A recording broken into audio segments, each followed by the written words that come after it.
Hi, good morning. It's morning for me as I record this. It's me again, your internet best friend, Dave, from Lake House Soaps, bringing you a Lake House Soaps thing. Today, we're gonna do a little bit of a disclaimer. I'm going to disclaim. This was gonna be I wanted to update. We've done a few tutorial type of videos about how to make soap, so I wanted to update now that I feel like I have a little more of I've tweaked my recipe. I know what's going on a little bit more. I feel more capable of describing exactly what's happening every step of the way. But I do want to say that this is not a how to make soap video. This is a how we make soap video. Basically what I'm saying is don't try this at home. I'll get into it a little bit more after watching our process, but there's at least two things that can be dangerous going on here. So yeah, not that you probably have all of these chemicals and things in your house, but don't follow along with this video. And I'm not, because the reason I'm doing this disclaimer is because at first I was going to be very exact and talk about the numbers and stuff, and I'm not like trying to protect our recipe. Our recipe is public. You can find it on my Discord and stuff, but yeah, I don't want anyone to burn their eyes out or inhale live fumes or poison anyone. So here's how we make soap. If you want to try this, do a lot of educating yourself first. The first time I made cold process soap was with someone who knew how to do it. I did a lot of experimenting after that. I had a lot of failures, and that was years ago, and this is where I'm at now. So that's what this video is. If you want to learn how to make soap, you can talk to me in real life. Let's take a look at what I do in the kitchen. Oh look, here is our next soap of the month. A real quick peek. Join our Patreon before November. So here's some of our stuff getting set up. The first thing first of all, we're making blue lavender today. So the first step of that is crushing up lavender.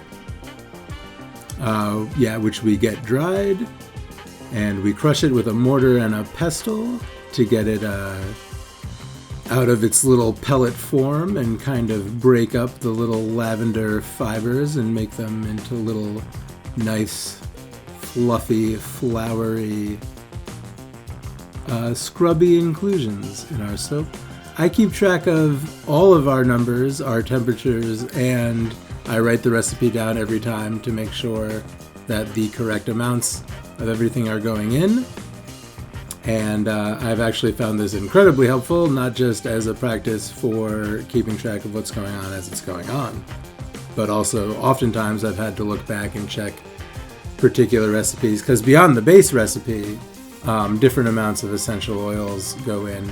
Yeah, that's an example of kind of how the lavender looks nice and fluffy. But keeping track of how much essential oils you use is very important, and I'll talk about that more at the end also, or that's one of the things I'm going to talk about at the end. I'm getting out some kaolin clay here. We mix this with a little bit of water and into most of our recipes to help retain the scent of some of our essential oils, and it has benefits for skin as well. It's in most of our stuff. We measure everything by weight, which you can see here, and this is lye, which we'll talk about later. We measure everything by weight because it's a chemical process. We want to be really exact, and we try to be as exact as possible so that we know exactly what we're getting. Into the lye, I'm going to mix a couple tablespoons of indigo. I think I use 3 or 4 tablespoons. See, and it's also good that we're not doing exact numbers, because now, while I'm recording this, I don't have my notebook in front of me. 3 or 4 tablespoons of the indigo is going to go into the lye, and here's Mom measuring that's coconut oil. We use coconut, palm, and olive oil. probably about half the rest. There's me mixing the water into the kaolin clay, so that will be added at trace, which is a step a little bit later on, and we prepare an ice bath for our lye water to go into. I have not reacted the lye, but once the lye is reacted with water, it becomes lye water. Imagine that. So indigo into the lye before it reacts. That gives us our nice denim color for our blue lavender at the end. It almost turns black during the reaction, and then it becomes quite pale during saponification, which is the process that makes soap, and it also can eat up some of your scents and some of your colors as well. Which is kind of nice, because we do go for a lightly scented and even kind of, I think our sort of pastel, our light colors have a kind of natural look to them as a result, and obviously we're mixing our botanicals. So we're keeping an eye on the temperature as we melt our oils together. We want everything to hit the same temperature at the same time. We aim for about $1.25, and you'll see I'm putting on a mask. I'm about to react my lye water. I'm mixing first, get the lye water moving. That window next to me is open. You want to add the lye to the water, not the other way around, and you want the water to be moving. You want that lye to start reacting and get dissolved, and you don't want any big clumps of it sitting around and sticking to anything or splashing anywhere. And be very careful with this. Don't do this, is what I'm saying. Once I have that reacted, I put it into my ice water, and I keep an eye on the temperatures. That's probably about 160 to 170, and my pot should be about 130, my pot of carrier oil. And the carrier oil will cool at less of a rate than the lye. When they are the same temperature, we mix them together. That's actually more of a process. We actually get a little break there. We get a 10 minute break to watch the temperatures. I like to make sure I scrape all the indigo into the carrier oil. If I don't have colorant in the lye water, I'm not as precious about getting it all in there. But yeah, then we blend for a little bit and we look for trace. Trace is when your soap batter drips from your immersion blender or whatever you're mixing with, and the drips will sit on the surface of the soap batter in the pot. That's when we add in our kaolin clay mixture, which we mixed with an equal amount of water, and our, in this case, lavender essential oil, and also our lavender buds, which we crushed.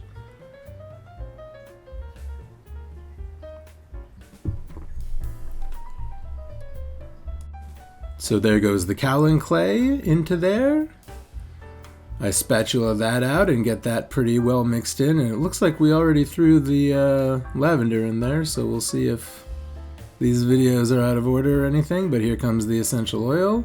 3 teaspoons of this for 6 pounds of this, and I'll talk again, that's probably about 2/3 of what sort of the recommended amount of essential oil for this much soap is. At the end I'll talk about essential oil calculations, but that's trace right there. As you can see, when the drips sit on top of the batter, that's when you add stuff. So I feel like maybe some of that video got cut out of order, because it doesn't look like the oh, here comes the lavender. Okay, so anyway, lavender, kaolin clay, and essential oil. I should say, you know, for any recipe of mine, it would be any botanical gets added here along, and there's the kaolin clay again. So I don't, so who edited this thing?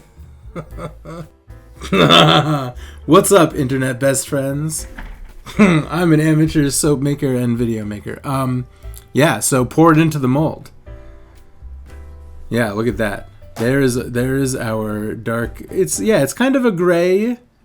It's a dark gray kind of color, and when it cures, it becomes a nice blue denim, which is our goal.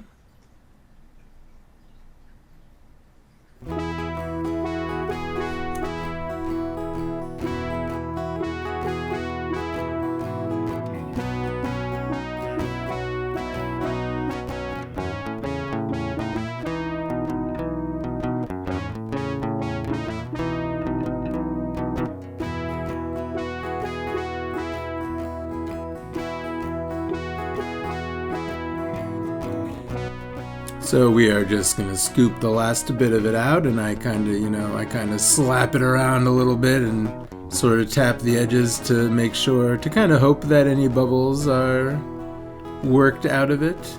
And I'm gonna take a knife and do a little bit of a braid. And try to clean up your counter. This batter at this point is not, it's still reacting. This is gonna go into the gel phase.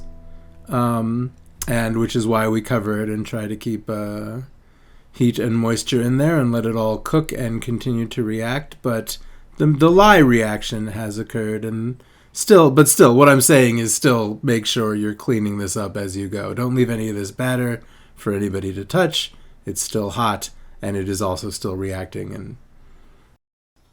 And also, I know I've said this a few times, but maybe just don't do this. Right, unless you know what you're doing. I realize I'm speaking at this point as though you're going to be doing this, but don't. I do a little braid to top it off, depending on what kind of soap. Sometimes a little bit of botanical gets braided into the top here, but this is our blue lavender. The lavender is mixed in throughout with the essential oil and the kaolin clay to help lock all of the scents and aromas in there. And like we saw a moment ago, we're going to cover it with plastic, and then we're going to wrap it in towels to, as I said, keep the whole environment in there, all of the moisture and all of the heat to allow the reaction to kind of finish. The gel phase is the phase during which it becomes solid. That takes a couple of days, so these will sit on the shelf wrapped in towels for a couple days to gel. Then we can take them out of the molds, slice them up, do our final preparations, which I'm sure you've seen me doing a lot of. You've seen a lot of slicing and stamping. If you're not, you can follow me on Instagram and TikTok and whatever and see that stuff. If you're watching this on Facebook or wherever, or somewhere where you don't normally watch me do things, those are some places you can watch me do things. And we actually make 12 pounds a week these days. So we are going to make another 6 pounds in our long mold, and this is the original lavender, which is not blue, that does not have indigo or essential oil in it. And I'm actually, now that I'm here, I don't know if, look at this, Savannah's going to do a trick. They did a puzzle. Let's see. If she doesn't mess it up.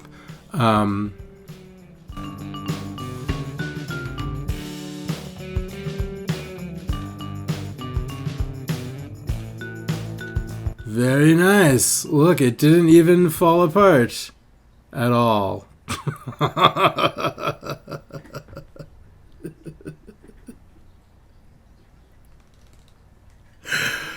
We have a lot of fun, yeah. So there's the clear, regular lye water, uncolored, going in for our original lavender. I got another little bowl full of the crushed lavender, and here is, that's our plain-looking soap batter, which comes out very pale. Yeah, it actually cures very white, and there's me mixing the lavender in.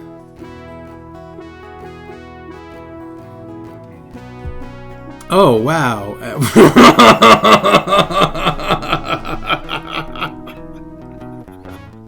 And a great looking pour into the long mold. So like I said, be as careful as possible. Don't try to do this based only on this video. Like, look at me making a mess, and like I said, this is stuff you don't want on your skin. I should be wearing gloves. You saw, at least I was wearing a mask and glasses when I mixed the lye. But yeah, it looks like that's probably, I think the original lavender there is a very simple recipe. I think we just have the saponified soap and the botanicals that go into it. And hey, thanks for listening to me talk about how I make soap. Alright, so yeah, thank you. Thank you for watching. I guess a little example, a little look at what we do here at Lake House Soaps. I feel like maybe the next one might actually be a step-by-step how to do it. For informational purposes, I'll make sure to disclaim. I feel like maybe if I do that, I might need like a real adult cameraman, or maybe I would be that adult cameraman and someone else would be handling the soap, the part of the soap cooking that I do, which is mostly writing down numbers and handling chemicals. So that's the part you shouldn't do anyway. I mean, I do want to mention that my camera children do a very good job. I'm not saying that they don't do a good job. I mean, look at that. That was great. That was shot by a child. Hi, Prika. What are you doing? What are you doing? Come talk to me. Hi, there he is. There he is. Hi. What is it? What is it today? You got complaints this morning? No, you going?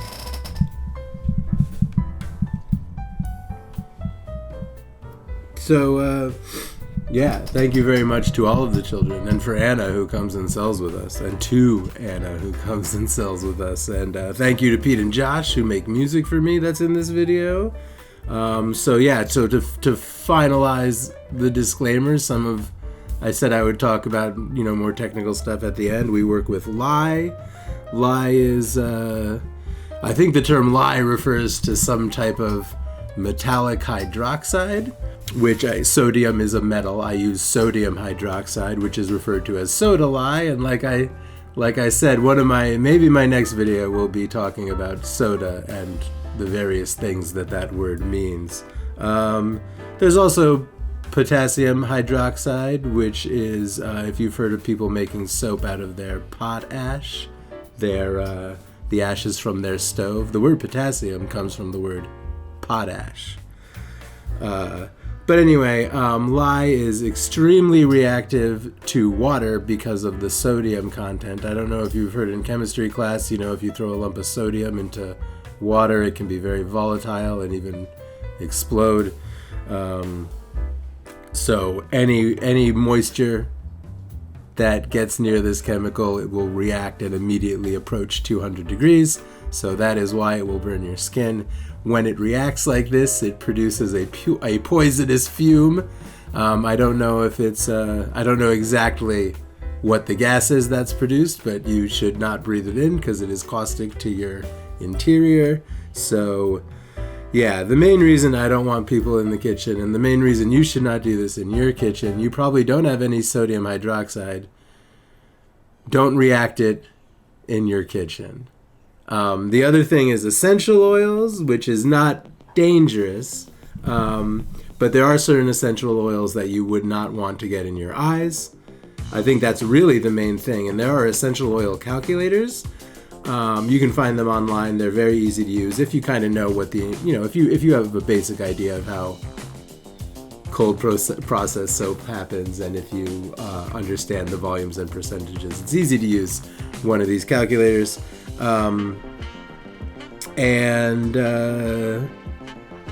Yeah, I think I said in the video that we were at like 2/3 of what the medium recommended amount, because these calculators will give you like a light scent, a medium scent, and a heavy scent. And I think I was even wrong in the video. We don't even use half of what a medium amount of essential oil would be. So yeah, very safe, should be very gentle. And one of the reasons that we do that, one of the reasons we want our soap to be lightly scented is for Mima, is for Mom. And really, oh my God. I said thank you to all those people, and really I should be saying thank you to Mom, because this is Mima's company. This entire thing is, if it wasn't for her, this wouldn't be happening. So, incredible thank yous to my mom, aka Mima. But she is sensitive to fragrances and floral smells, and stuff like that gives her a headache. So for other people out there that feel similarly, we do keep our soap very lightly scented. Some of them are a little heavier. The patchouli, which she does not mind, and our cedar people have commented that the cedar is a very strong scent. So if you're looking for strong scents, there's those, and you can also just ask me. Like I said before, if you're interested in making soap and want to know how to do it, you could ask me. It's great being internet best Facebook friends with you in particular. Whoever's watching this right now is speaking to you. Thanks, everyone. Check out Lake House.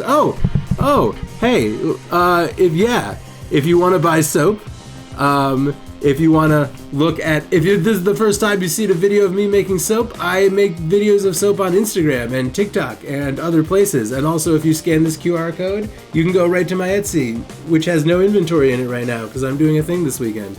But there will be inventory on Etsy. I mean, I think 4 of my main bars are listed on Etsy, and there's 1 listed. So if someone orders them, I'll put them back up with 1 inventory. But that's just so I don't accidentally go and sell all of one kind, and then anyway, I'm gonna restock Etsy, but it's there, and also Patreon. You can join my Patreon for $3, $11, or $25, which I'm gonna think about the $25 tier, and maybe that will have other goodies and stuff in it. But the $11 tier gets you 2 bars of soap every month in the mail. So scan this QR code, check out our Etsy and our Patreon and our Instagram, and enjoy Facebook, everybody.